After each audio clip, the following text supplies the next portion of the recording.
he's one of the key reasons we're sitting on close to the top of the table now. He's obviously dominated the run charts, but the manner in which he's gone about his work has been so positive and infectious that you need one player or two players to perform like that in the top order if you want to win the IPL. And at the moment, Ryder was doing that.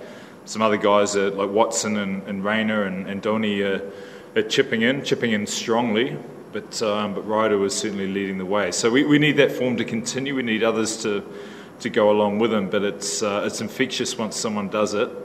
You see it with Williamson and Shikhar Dhawan. It's infectious and contagious. So we hope more players catch it.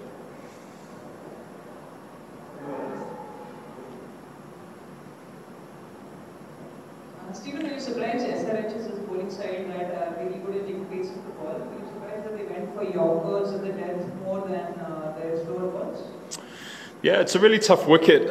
One thing that you need to acknowledge is that we built a team for Chennai, and then we faced a situation today where there's a lot more pace and seam and swing. So we're really having to put together our combinations on the fly. And when we saw today, we thought there'd be a little bit of movement. There was. You look at Hyderabad, they've been playing on probably dry wickets where there's been reverse swing and it's been slow. So if anything, it was new for them as well. So you could see them trying to work out, I guess, their best way of attack. It took in some ways the spinners for them out of play as it did for us. And we were able to get it to swing. I don't know why it didn't swing as much in the second innings, whether the Storm had any potential outcome from it. But I was just pleased we were able to swing the ball and create pressure for the first 10 overs, and that didn't happen when we batted, so that was a key point of the game for us. When Deepak started the proceedings, he was one of the pavilion. He immediately was shifted to the park. How was his bowling? MS sort of dances to his own tune around that. He gets a feel. What he tries to do is extend the 6 overs. So even though it might not have been optimal for Chahar to start at the top, he had a feel, and then he knew probably he was going to take him down the bottom end. So that extended our 6 overs. And it could have gone longer. The way the boys were swinging the ball was great. Sometimes it's so batter dominated that these days are quite refreshing. And look, it could have been better for us. Shikhar Dhawan, we had him pretty close to being out.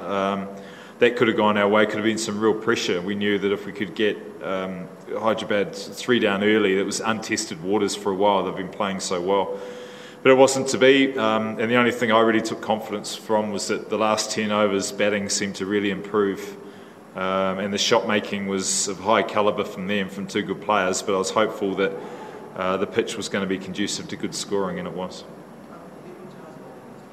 Deepak's had an unfortunate injury. He was bowling well leading up to that. So today was a little bit of an unknown. But he bowled incredibly well. He swings the ball, which we really like. And today was no exception. His control coming back after 10 days working hard with the physio was excellent. So we're encouraged by that. We're now encouraged that Lungi is probably going to be fully fit for the next game. So we're starting to get players back. We've been a little bit underpowered. And to get players back for the back end of the tournament is very important. Who's that? Yeah, Lungi's had a hamstring injury, so he's been unavailable for these 2 games. So everyone tweeting me to play Lungi, he has been injured. So we just had to be patient with that. Now we've got 5 days to get these guys right, and look forward to a big couple of games to finish. One of the highlights of this IPL has been Dhoni's return to form from a stage where his T20 career was in question to back as the best finisher. Technically or mentally, what do you think has changed with your assistant? Probably more mentally, just intent. He practiced very hard before the tournament. He practiced a long time before the tournament, got in before any of us had arrived. Had a lot of balls, had a huge volume of balls, then concentrated on his intent. If anything, he's probably just lacked intent around singles. As soon as he hits, he plays with 100% commitment, whereas leading up to that, just creating that intensity around getting singles and 2s, and he's just flicked the switch. So even the way he starts now is very positive. His footwork is very positive, and his finishing has just come into its own again. So it's been great to watch, but it's a lot of hard work to get there, and I certainly admire him for doing that. Let's talk about how he's improved the wide yorker, which was a weakness for him. And was that an aspect of that ability?